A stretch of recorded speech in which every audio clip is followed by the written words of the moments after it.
Hola y bienvenidos a Caribe al Día, un esfuerzo noticioso para llevarles a ustedes lo más relevante del acontecer nacional e internacional. Yo soy Ernesto Javier Guevara y vámonos directamente con la información. Se creará el Centro Logístico para la Industria Turística del Sureste. Se consolida un importante espacio de comercialización de las mercancías producidas por nuestras pequeñas y medianas empresas y sobre todo apoyar el trabajo de nuestros productores. El gobernador Carlos Joaquín informó que se ha propuesto impulsar un crecimiento ordenado que además sea sustentable. Dicho proyecto tiene la función de asegurar el abastecimiento de insumos y productos de la industria turística en la región de Cancún, Riviera Maya y Yucatán y permitirá consolidar un importante espacio de comercialización de las mercancías producidas por las pequeñas y medianas empresas. Este centro es una excelente oportunidad para darle vida a los productores de las zonas rurales y comunidades mayas. Señaló que ahí podrán comercializar sus productos en las cadenas hoteleras y en las empresas ligadas a este sector, no sin advertir que será necesario mejorar la calidad de sus productos, su capacidad de producción y sus instalaciones. El Ejecutivo Estatal reconoció la necesidad de potenciar sustentablemente la oportunidad que tiene Quintana Roo al ser un estado turístico, pero además señaló que se debe hacer uso de las ventajas que ofrece su posición geográfica y en particular la de Puerto Morelos para llevar a cabo proyectos como el presentado. Por su parte, Marisol Vanegas, secretaria de Turismo, en su discurso señaló: a un evento que fortalecerá el Estado y la región del sureste y marcará la diferencia para los próximos años de la forma como se hace el desarrollo económico en este país. Una de las más altas preocupaciones en el turismo y los impactos asociados es la capacidad que el turismo tiene para el desarrollo regional y el impulso a otros sectores. El efecto multiplicador de la economía del turismo, superior a 3.5 veces, representa una gran oportunidad. Por otra parte, el valor del mercado de los insumos y productos que demandan las empresas de turismo y alimentos del Estado supera los 2.600 millones de dólares. Más de 48.000 millones de pesos anuales en un mercado que es suficiente para pensar en componentes que detonen la economía, como encadenamientos agroindustriales, facturaje en producciones locales e incluso en sustitución de importaciones, entre muchos otros.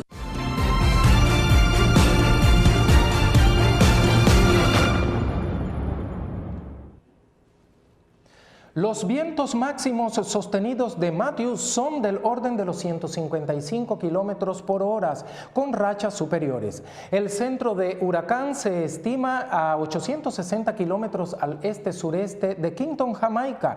El huracán Matthew continuó fortaleciéndose y pasó a convertirse en huracán categoría 2, de acuerdo con el boletín emitido en la madrugada de este viernes por el Centro Nacional de Huracanes de Estados Unidos.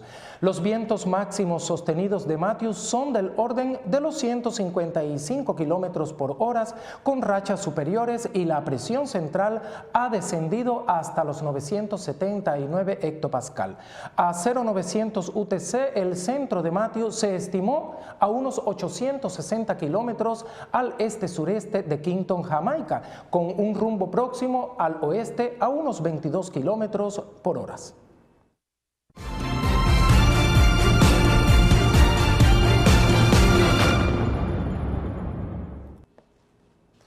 Activistas en Berlín construyeron un muro con la cara de Donald Trump. Ahí hicieron un llamado a los estadounidenses en el extranjero a votar en contra del candidato presidencial republicano. La cara de Trump se encontraba junto a un mensaje que decía "Unidos para detener a Trump". Además, es muy significativo que se haya hecho en Berlín, justamente donde cayó el último muro que dividía a un país en 1989. Tiraban los los bloques y los activistas llamaban a los votantes estadounidenses fuera de su país como indecisos por su baja participación en pasadas elecciones y llamaron a todos, se encuentren donde se encuentren, sin importar el país donde radiquen, a que se registren y voten en contra de Trump.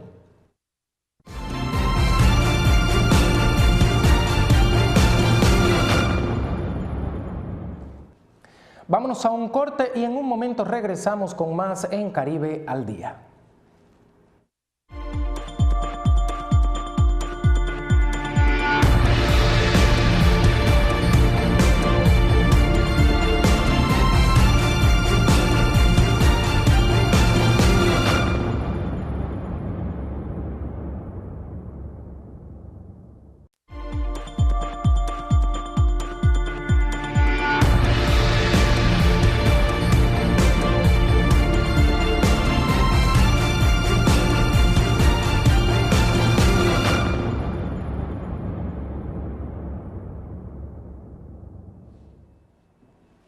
Gracias por continuar con nosotros. En palabras del director general de la Comisión Económica para América Latina y el Caribe, CEPAL, Hugo Beteta, México es uno de los países con los salarios más bajos y declaró que hoy un trabajador que gana el salario mínimo se mantiene por debajo de la línea de pobreza. Vamos con este reportaje especial de nuestros compañeros de Telesur. México es uno de los países de América Latina donde trabajadores pasan hambre por bajos salarios mínimos, lo dijo el director general de la Comisión Económica para América Latina y el Caribe, CEPAL. Hugo Beteta, a quien daba ese pronunciamiento, señaló: hoy un trabajador en México que gana el salario mínimo se mantiene por debajo de la línea de pobreza y además México, a diferencia de otros países, sabe lo que pasa. El Estado mexicano tiene datos a instituciones que revelan lo que está pasando y confirman que trabajadores aquí pasan hambre y confirman, dijo, que se viola la Constitución todos los días. Por su parte, José Boldenberg, del Instituto de Estudios para la Transición Democrática, consideró que urge crear un plan o política social que muestre interés por el salario mínimo y por el empleo. Se está dando un foro justamente donde hablan y tratan el salario mínimo en México, de allí surgen todas estas voces. Sumamos ahora este pronunciamiento de Rogelio Gómez, coordinador general de Acción Ciudadana frente a la pobreza. Él dijo: el salario mínimo es una fábrica de pobreza. Un salario mínimo de 73.04 pesos en México, que es la 12ª economía en el mundo, es inaceptable. Allí su pronunciamiento.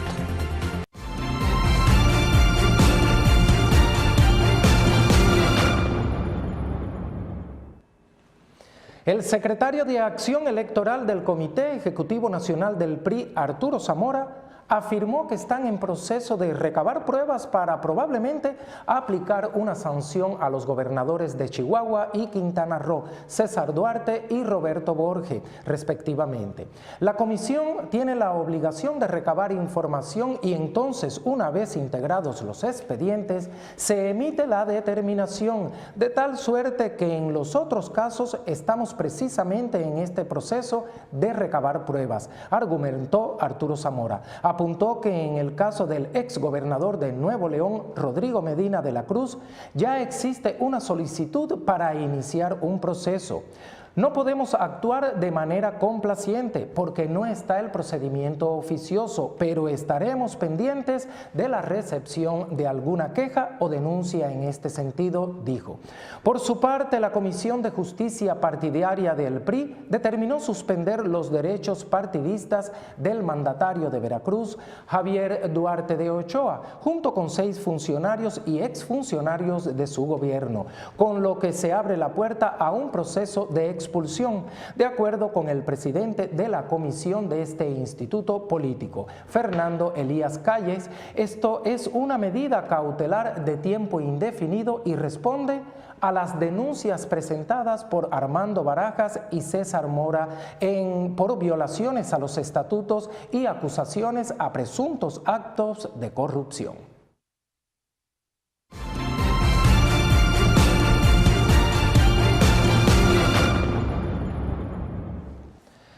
El expresidente de Israel, Shimon Peres, murió este martes en Tel Aviv a la edad de 93 años, como consecuencia de un accidente cerebrovascular que sufrió hace 2 semanas. Peres es el último de la generación de políticos israelíes que estuvo presente en el nacimiento de Israel en 1948.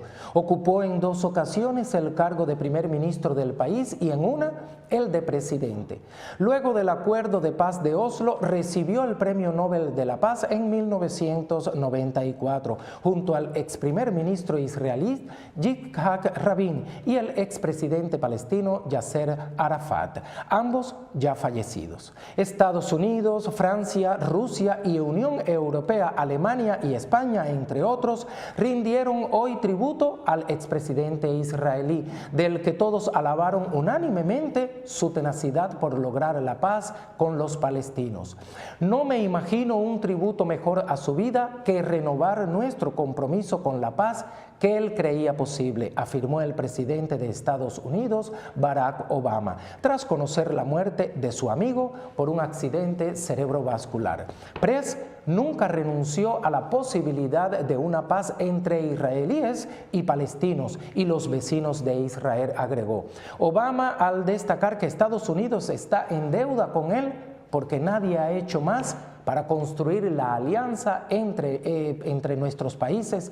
El expresidente Bill Clinton, mediador en los acuerdos de paz de Oslo en 1993, de los que Peres fue uno de sus principales artífices, lamentó que Oriente Medio haya perdido un ferviente defensor de la paz y la reconciliación. En un comunicado firmado también por su esposa y candidata a la Casa Blanca, Hillary Clinton. El jefe de Estado francés, François Hollande, también saludó la memoria de Peres, con cuyo fallecimiento dijo: Israel pierde a uno de los estadistas más ilustres, la paz a uno de sus más fervientes defensores y Francia a un amigo fiel. Hollande, que acudirá como Obama a los funerales, destacó que Peres nunca dejó de defender la visión del nacimiento de un Estado palestino como única garantía de futuro para un Israel seguro, así como carácter visionario y sus iniciativas audaces e ideas nuevas para buscar ese ideal de paz. El presidente ruso Vladimir Putin destacó su participación personal en el proceso de paz en Oriente Medio, al tiempo que se mostró admirador de su valentía y patriotismo, su sabiduría y perspicacia, su buen hacer para profundizar en la esencia de los problemas más complejos en Israel. Tanto el presidente Reuven Rivlin, que acortó su visita a Ucrania a raíz del deceso, como el primer ministro Benjamin Netanyahu, mostraron su tristeza por la muerte de Peres. No hay un capítulo de la historia del Estado de Israel en el que Simón no escribiera o desempeñara un papel, dijo Rivlin, que destacó los ideales del joven Simón Persky cerca de la ciudad de Bielefeld, Bielorrusia, donde nació y desde donde emigró a Israel.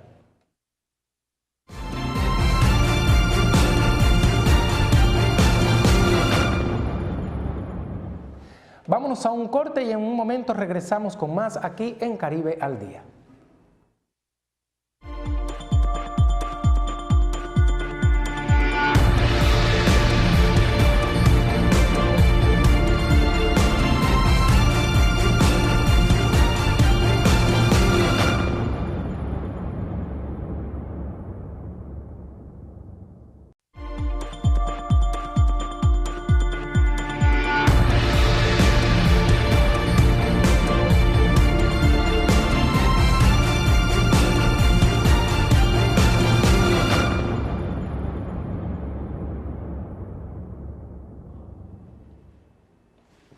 Gracias por continuar con nosotros. Las actividades que realizan diariamente las Fuerzas Armadas en todo el país en los rubros de seguridad y apoyo a la población civil son fundamentales para la salud de la sociedad mexicana, aseguró el secretario de Salud Federal José Narro Robles durante la inauguración de la 58 Semana Quirúrgica Nacional que se realiza en el Hospital Central Militar. La ceremonia estuvo presidida por el secretario de la Defensa Nacional, Salvador Cienfuegos Cepeda, acompañado por el titular de la Marina Armada de México, Vidal Francisco Soberón Sams, el presidente del Grupo Empresarial Ángeles, Olegario Vázquez Raña, y el presidente de la Academia Mexicana de Cirugía, Francisco Navarro Reynoso. Durante su discurso, el secretario de Salud, José Narro Robles, reconoció las labores de las Fuerzas Armadas en el tema de seguridad y apoyo a la población en casos de desastre natural. Mencionó que el Hospital Central Militar es sin duda alguna orgullo de la medicina mexicana, orgullo de todos los mexicanos. El que ofrece seguridad es salud, atención a la población civil. Dijo que las Fuerzas Armadas son parte de la razón que explica la grandeza de nuestro país. Por su parte, el presidente de la Academia Mexicana de Cirugía, Francisco Navarro Reynoso, resaltó los avances en la ciencia y tecnología en el tema de la medicina. Destacó que hoy en día es una exigencia que la atención médica llegue a las personas de menores recursos.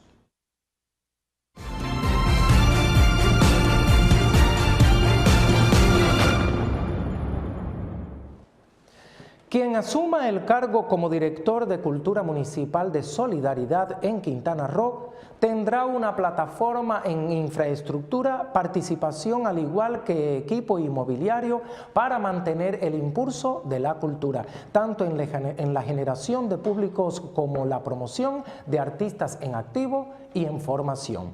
De acuerdo a Luis Ernesto López Varga, director de Cultura, indicó que uno de los pilares como son los talleres artísticos, la Orquesta Sinfónica Infantil y la Escuela de Iniciación Artística del Instituto Nacional de Bellas Artes arropa a cerca de 3.300 participantes. Hasta el cierre del pasado ciclo escolar hubo 140 integrantes de la orquesta, más 200 estudiantes del INBA, el resto, alrededor de 940, forma parte de los talleres y cursos que tiene el Centro Cultural. Pero además de la formación con el Teatro de la Ciudad que opera desde julio del 2015, se tiene un espacio para la promoción de la cultura y da oportunidad a los talentos de diversas áreas, indicó. López Vegas calculó que en los 240 eventos que se realizaron en poco más de un año en el Teatro de la Ciudad, hubo un aforo de más de 100,000 personas, tomando en cuenta que hubo un promedio de asistencia del 70% en la capacidad del foro, que alcanza las 700 butacas. Luis Ernesto López aseguró que la infraestructura inmobiliaria o mobiliaria con la que cuenta la Dirección de Cultura está en perfectas condiciones, tanto en el Teatro de la Ciudad como el Centro Cultural, por lo que se reveló no tendrá adversidades para realizar su trabajo.